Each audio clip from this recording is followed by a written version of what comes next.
Hi there. It is Monday, April 19th, and that means two things. I sincerely hope you are enjoying a blessed Ramadan, and it is time for the lighting industry news brief brought to you by Keystone Technologies and their XFit outdoor fixtures. These are available in 5 wattages, a bunch of mounting options, color select technology built right in, and photo cells right on board. Super easy installs, super easy all around. That's KeystoneTech.com or the link in the description if you please.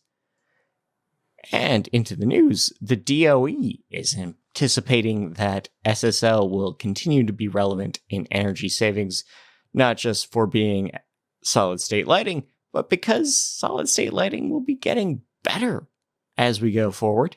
Seoul Semiconductor is now the third best-selling LED maker by revenue. That's almost $900 million last year, putting them just behind Osram. Leviton and the Electrical Training Alliance will begin a 5-year partnership on funding training kits and instruction. Kendall has acquired Rumsey. These are electrical distributors. It's a great merger deal. Details not fully disclosed.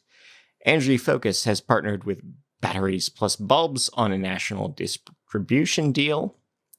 Premise is the first Canadian company to have their warranties approved by the NLB as part of their trusted warranty program. Speaking of, Keystone also approved under that program. That was announced on LinkedIn. Copper costs almost twice as much as it did last year. Anticipate price increases because of that. Terron Light has been sold to a PE firm for undisclosed reasons. The buyer is Roebling Capital. IES has opened their submissions on their progress report. You can submit by the deadline that is May 21st.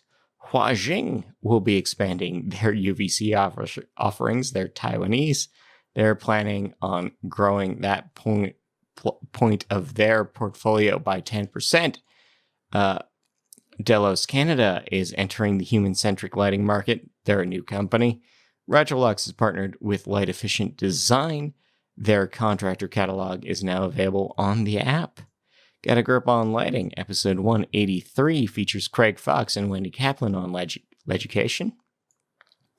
Energyware has rebranded and relogoed. They're Florida-based. They make lighting, they do solar, they do HVAC, and they have a new look. The HUD has allocated $13 million in funds for public housing, specifically related to security, which includes outdoor lighting. Green Star LED of Texas, well, their assets are set to be auctioned by their landlord as part of their foreclosure. That'll go through on the 27th. Evco Plastics has bought a plant in Georgia. They make parts for commercial and medical lighting fixtures. Energy Star has announced all their partner awards related to a number of industries, including lighting. CU Boulder is expanding the Rocky Mountain Lighting Academy to include a certificate program. Pico Sun is introducing they have not introduced anything, but they've increased efficiency in LED and OLED production. Their finish and a bunch of their lines are now twice as effective on throughput. LED Tech is aiming for more UVC as well. They're a packaging service, and they want to expand their disinfection product offerings by about 10%.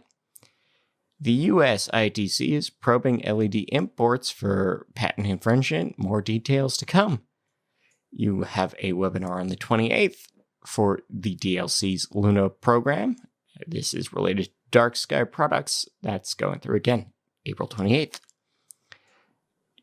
Catching up with the IES, you can watch the video on demand version of a design roundtable from the Talk Initiative, or you can schedule right now for the 20th of May and get to know the Lighting Library, the newer, shinier, better version of their standards handbook.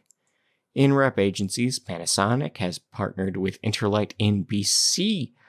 And in market predictions, industrial lighting market will grow by 6% over the next 4 years. Lighting as a service will grow to $6 billion over the next 6. Human-centric lighting is set to expand a great deal. Vertical farming will reach $21 billion in value by 2028. Lighting controllers market will grow by 17.5% over the next 4 years, and smart homes will grow as a marketplace by 28% over the next 5. In recommended reading, Randy Reed is apologizing for Neil Ash's pay. Some of it is that it's, just depended on certain progress benchmarks, and some of it is just that, 21 million isn't all that much. But it's worth noting that if you're concerned about power consumption, the more people earn, the more carbon they emit. The top 1% actually emits more carbon than the bottom 50% combined. Just as an aside, Matt Payette talks about controls narratives, and we can talk about how to design solar lighting installations, because that's going to get a little more relevant as we go. DALI has issued specifications on wireless gateway. This is a new standard for non-wired devices. The LCA has published a new networked lighting course from C. Webster Marsh. SensorWorks has joined the LCA.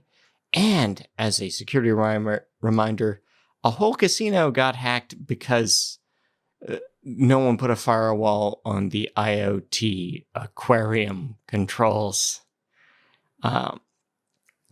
Sun Kim, Qualcomm, and Infinite will collaborate on smart cities in Vietnam. In R&D, we learn that daylighting in schools is, the correct answer isn't necessarily more. It's more about control. It's not about total amounts. This is a St. Antoine Medical School report. Signify's lighting system claims that they can grow bigger fish on fish farms. We'll see if that holds true for anything other than tilapia. And the Navy spent the past few years fighting circadian rhythms. What can you learn from that loss? In horticultural news, LED system has in Grove, Nevada, has grown a record yield in cannabis. Current has partnered with Wageningen University on greenhouse lighting. That's a new project. In dark sky news, Rehoboth Beach, Delaware is pondering dark sky compliance. Tucson and Pima County will be updating their lighting ordinances. Sarasota County, Florida will be going dark for turtle nesting. And you can read the DLC's draft on dark sky policy right now. V1 of the Luna Standard is open for comment. In local news, Chicago has approved a new streetlight project. Cleveland has planned $25 million in outdoor lighting upgrades. Santa Fe is converting 2,000 streetlights. Manhasset will also be turning on new streetlights. India is expanding roadway lighting for elephant safety, and Green Ignite is opening a location in Rome, New York. In weirdness, IKEA is releasing an Allen key themed flashlight. You can buy that right now. And you can buy a green lamp from LA for your headaches. This narrow band of light should help you with migraines. In People News, Lamps Plus has named Clark Linstone as president. Creston is naming Elizabeth Spikes as national design manager. Dr. Robert Redfield is now an advisor at Big Ass Fans. They also make UVC disinfection systems. Rosendin has promoted Peter Harbman to corporate scheduling manager, and Wendy Buchholz is at Turtle in Hughes as VP of sales. Thank you very much for listening. This has been the Lighting Industry News Brief brought to you by Nailed. Get associated, get educated. I've been Scott Walker. Enjoy the music. Enjoy your week. See ya. Waiting, hesitating, creates old men, full of sadness, and I'd rather be broken quench this abandoned soul. Put on my coat, walk through the cold, and polluted streets, that lead towards shore.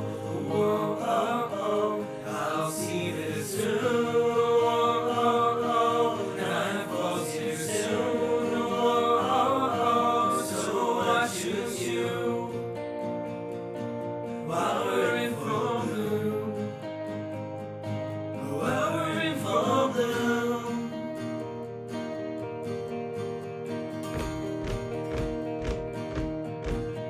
The night hawk, I walk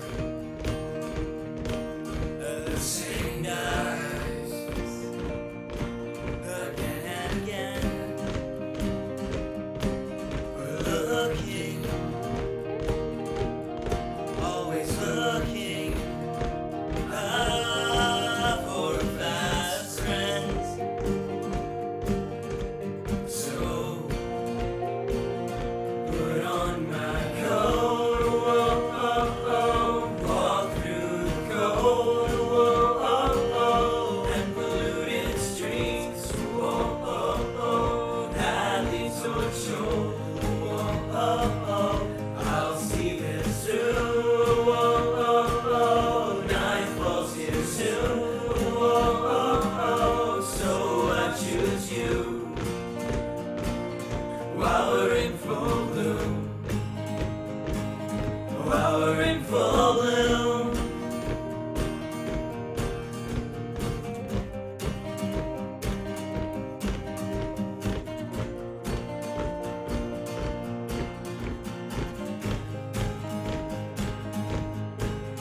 To the edge, to the edge, to the edge, to the edge. Drain the cup of this life, of this life, of this life. To the dregs, to the dregs, to the dregs, to the dregs with me.